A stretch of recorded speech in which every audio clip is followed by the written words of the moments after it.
15 million Afghans have already received WFP food assistance in 2021, but the situation now in December is critical.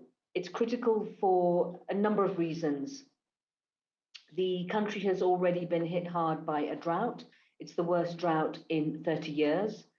The economic crisis is taking a real toll on people. People who had jobs up until August have had no money, no savings to draw upon, and they have been forced to make very difficult choices.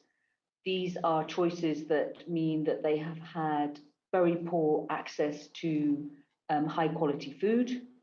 They are also deciding the size of their food portion, what is it that they can afford and can't afford, and they are also having to borrow food.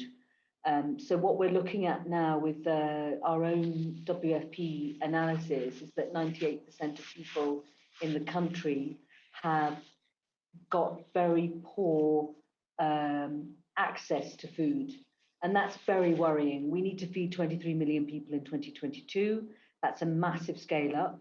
And we need to do this in a way where children who are already facing malnourishment don't slip further into poor diets, poor nourishment, and in the long term, poor development.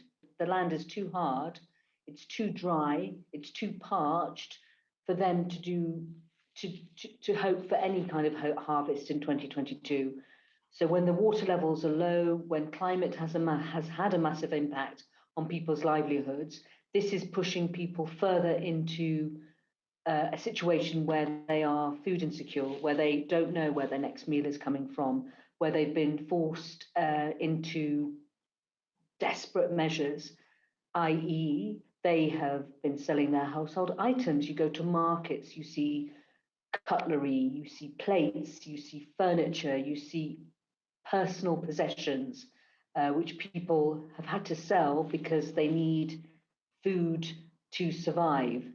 Our donors are incredibly generous, and they are doing all they can to make sure that we are able to have the resources and the funding that we need to be able to support that increasing number of people that are food insecure, 23 million people in 2022.